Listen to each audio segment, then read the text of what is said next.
নমস্কার বন্ধুরা, আপনাদের সবাইকে টেলস অফ মোটিভেশন চ্যানেলে স্বাগত জানাই।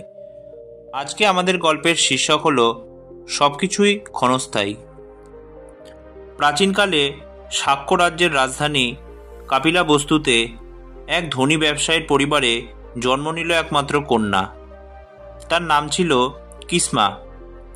সুন্দর, বুদ্ধিমতী এবং সবার প্রিয় ছিল সে। তার শৈশব কেটেছিল খেলাধুলা আর হাসি খুশিতে। ধনী পরিবার, চারপাশে ঐশ্বর্য, স্নেহশীল বাবা মা, যেন তার জীবনে কোনো অভাবই ছিল না। কিন্তু সময়ের সাথে সাথে জীবনের কঠিন বাস্তব তার সামনে এসে দাঁড়ালো।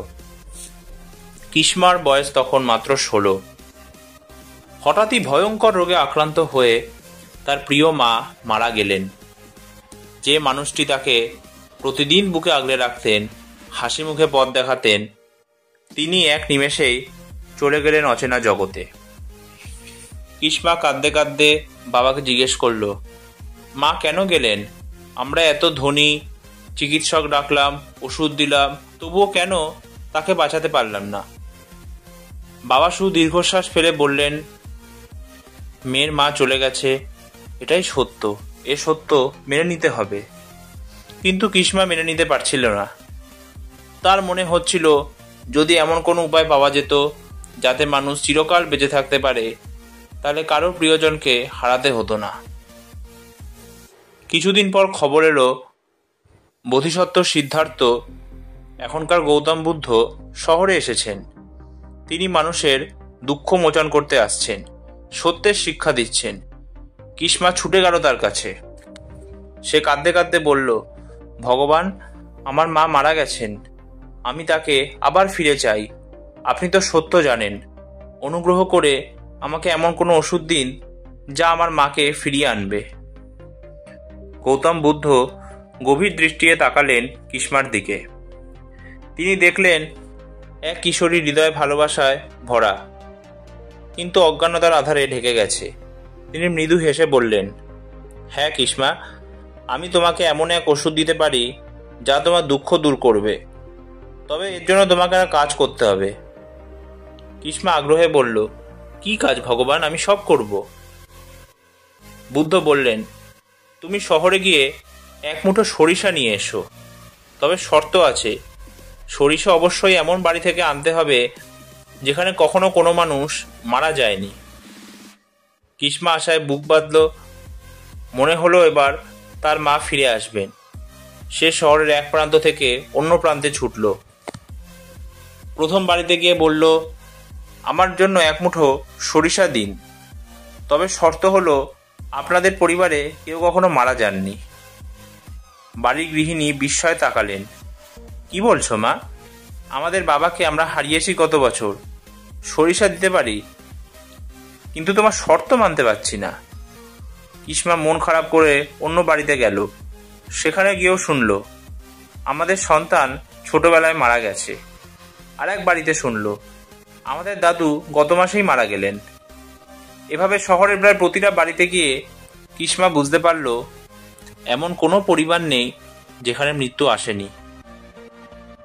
ক্লান্ত ভাঙা হৃদয়ে কিসমা শেষে বুদ্ধের কাছে ফিরে এলো। চোখ ভরা জল, কণ্ঠ ভাঙা। ভগবান, আমি সরিষা পেলাম না, প্রতিটা বাড়িতেই মৃত্যু হয়েছে, সবাই প্রিয়জন হারিয়েছে, মৃত্যু থেকে কেউ রক্ষা পায়নি। গৌতম বুদ্ধ স্নেহভরে বললেন, ঠিক তাই কিসমা, সবকিছুই ক্ষণস্থায়ী। জন্ম হয়েছে মানে মৃত্যু আসবে। ফুল যেমন ফোটে আবার ঝরে যায়, তেমনি জীবনও আসে আর চলে যায়।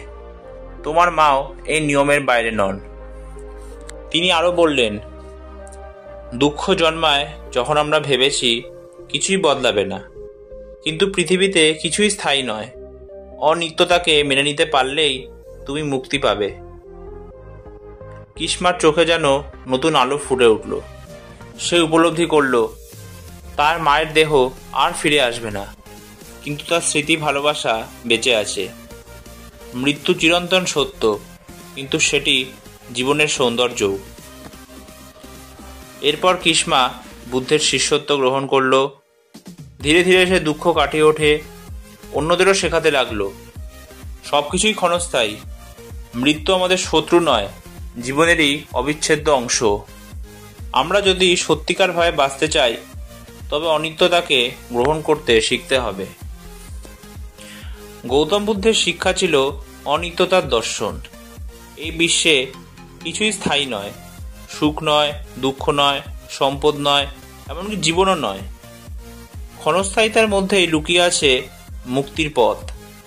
যখন আমরা অনিত্যতাকে বুঝি তখন লোভ, আসক্তি, ক্রোধ আমাদের গ্রাস করতে পারে না। সত্য উপলব্ধি করলেই দুঃখ মুছে যায়। ঠিক যেমন কিসমা তার মায়ের মৃত্যু মেনে নিয়ে জীবনের আসল সত্য শিখেছিল। আজকের ভিডিওটি এই পর্যন্তই। কাহিনীটি ভালো লাগলে প্লিজ ভিডিওটি লাইক, শেয়ার, চ্যানেলটি সাবস্ক্রাইব করতে ভুলবেন না। আবার নতুন কাহিনী নিয়ে আমি আপনাদের সামনে উপস্থিত হব। ধন্যবাদ।